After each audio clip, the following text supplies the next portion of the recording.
ओम शांति।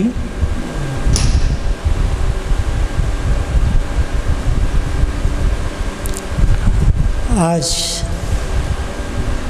वो सुहानी घड़ी आ गई है जिसका बहुत दिनों से इंतज़ार था। ये बाबा के घर से पहला लाइव प्रोग्राम ओम मंडली शिव शक्ति अवतार की तरफ से बाबा मिलन का प्रोग्राम, जो आज आदि रतन यूट्यूब के द्वारा आप सभी आत्माओं तक पहुंचाया जा रहा है। सभी को इंतज़ार है बाबा के आने का, और इंतज़ार के वो क्षण बहुत ही अच्छे होते हैं, क्योंकि प्रभु के मिलन का इंतज़ार, और वो उस प्रभु का मिलन इस संसार में कौन नहीं करना चाहेगा। तो आप सभी बाबा मिलन के लिए ऑनलाइन में उपस्थित हुए हो, तो आप सभी से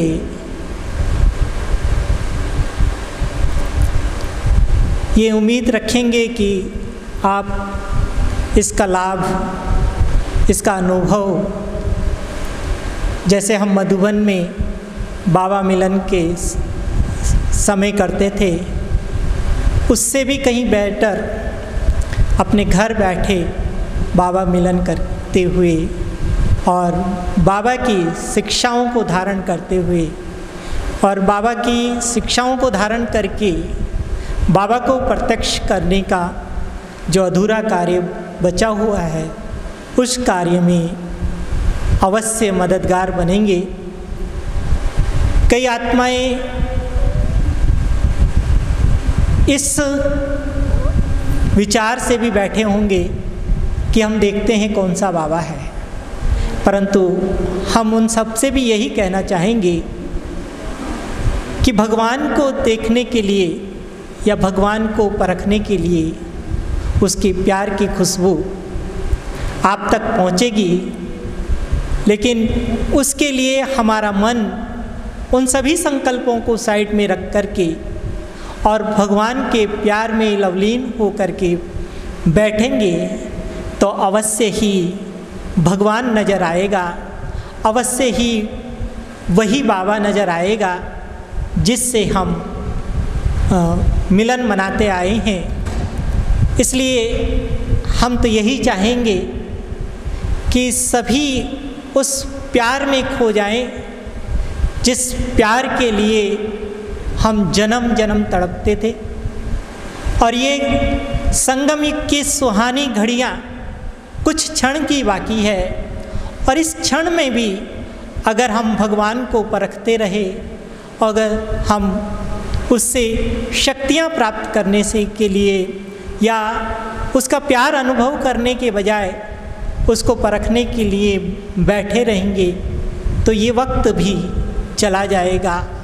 इसलिए इस सुहाने अवसर का अगर पूरा लाभ लेना चाहते हैं, अगर संगम युग को हम पूरा सफल करना चाहते हैं, संगम की ये घड़ियाँ बहुत बहुत बहुत कम रह गई हैं। इसलिए भगवान को परखने के बजाय उसके महावाक्यों पर ध्यान दें, और वो हमसे क्या उम्मीद रखता है उस उम्मीदों को पूरा करने में सहयोग दें, तो बहुत ही हम सब का भाग्य बनेगा। हम यही उम्मीद रखेंगे कि हम सब मिल कर के, जो हम जब जिस दिन बाबा के बने थे, तो बाबा से ये वायदा किया था कि बाबा आप जहाँ बिठाएंगे, जो खिलाएंगे, जो जैसे रखेंगे, उसमें हम राजी रहेंगे। तो आज बाबा ने जो ये तीसरा रथ लिया है, और आप सबको ये तो मालूम ही है कि मधुबन में बाबा आते थे, लेकिन गुलजार दादी ने अपना भौतिक शरीर त्याग दिया है और 2016 से ही बाबा का आगमन नहीं हो रहा था। लेकिन 2017 में बाबा ने ये तीसरा रथ लिया है और इस तीसरे रथ के द्वारा जो कार्य चल रहा है वो बहुत ही तीव्र गति से चल रहा है। और ये एक परीक्षा की घड़ियाँ भी हैं हमारी। जैसे हम स्कूल में पढ़ते थे, मधुबन यूनिवर्सिटी है, उसमें पढ़ाई पूरी किया है, अब पेपर एग्ज़ाम देने का टाइम आया है, तो भगवान जो है हमारे एग्ज़ाम ले रहा है और भगवान के एक ही क्वेश्चन है कि हम आत्म अभिमानी कितना बने हैं, हम आत्मा को कितना देखते हैं, हम आत्मा समझकर कितना हम अपना पार्ट प्ले कर रहे हैं। तो हम यही चाहेंगे कि हम सब मिल कर के उस पेपर में पास हो कर के उस सतयुगी दुनिया में चलने का और उस सतयुगी दुनिया को लाने का जो बीड़ा हमने शुरू से उठाया है उसको फिर से हाथ में लेकर के पूरा करेंगे। और आप सभी, हम सभी मिल कर के आत्म अभिमानी बन कर के उससे मिलन मनाएंगे, न कि ये सोचेंगे कि बाबा है या नहीं है। अगर आप मिलन में खो जाएंगे तो अवश्य ही उसी प्यार का अनुभव करेंगे जो प्यार आप सदा काल बाबा के साथ रह कर के बाबा के संग का अनुभव करते थे। वही अनुभव बाबा लेकर के इस तीसरे रथ के द्वारा आप सबसे मिलने के लिए आया है। तो भगवान से मिलन मनाने के लिए गोपियाँ बन जाओ।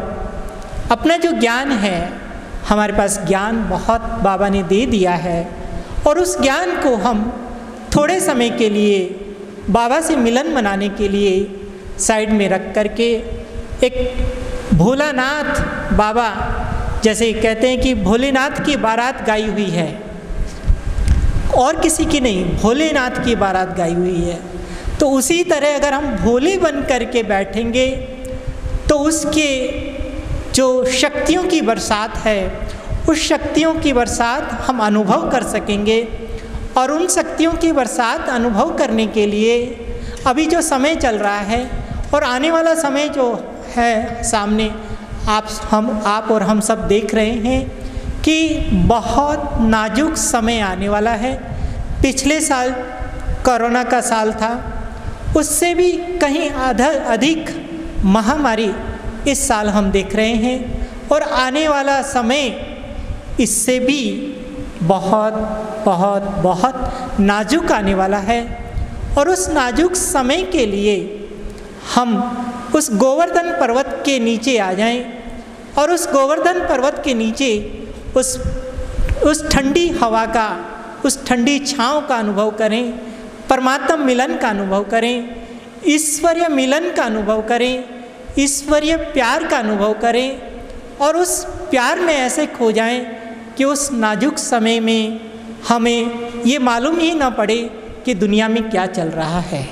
जैसे कि बाबा ने मुरलियों में कई बार कहा है कि आदि सो अंत, आदि में जैसे साक्षात्कार हुए हैं वैसे ही अंत में साक्षात्कार होगा। और बाबा ने वायदा भी किया है, गारंटी भी की है, बच्चे हम साथ थे, साथ हैं और साथ रहेंगे और साथ चलेंगे। और तीसरा वायदा बाबा ने किया है कि अंत तक आपको दाल और रोटी अवश्य मिलेगी। 36 प्रकार के व्यंजन न भी मिले परंतु दाल रोटी की गारंटी बाबा ने हम सबसे किया है। और वो गारंटी स्वयं भगवान ने किया है, स्वयं ईश्वर ने किया है, कोई देहधारी ने नहीं किया है। तो भगवान उस वायदे को निभाने के लिए तैयार है, लेकिन वो वायदे को निभाएगा, लेकिन किसके साथ निभाएगा? जिसकी दिल सच्ची होगी, सफाई होगी, जो एक बल एक भरोसे होगा, अंदर बाहर एक होगा, उसी के साथ निभाएगा। इसलिए आज हम ये जो बाबा मिलन है, इस बाबा मिलन में उस एक बल एक भरोसे से रह करके उस प्यार में खो जाएं, उस प्यार का अनुभव करें जो बाबा हम पर लुटाना चाहता है। बाबा हम पर ये अंतिम घड़ियां जो है सब कुछ खाली करना चाहता है, अपनी सारी प्रॉपर्टी हमें देना चाहता है। अगर उस समय भी हम भगवान को परखने में रह गए तो हमारी झोली खाली हो जाएगी।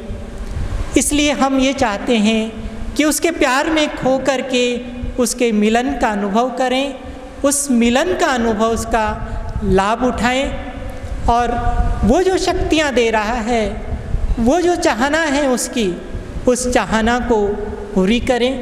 दादी जानकी और दादी गुलजार ने आपस में मिल कर के यही बात की थी कि ये जो सभा बैठी है वो सभा बाबा के कार्य को पूरा करेगी। फिर गुलजार दादी ने यही कहा था कि बोलो हम नहीं करेंगे तो और कौन करेगा। तो हम सभी ने जो ये बीड़ा उठाया है उस बीड़े को पार करने के लिए प्रभु मिलन में वो सुख, वो अतीन्द्रिय सुख की अनुभूति करने के लिए उसके प्यार में खो जाओ, उस गोप गोपियों की तरह खो जाओ। गोप गोपियाँ बनेंगे तो परमात्मा का अनुभव होगा। इसलिए अब वो क्षण है, जैसे बाबा ने मुरलियों में कहा है, आदि सो अंत।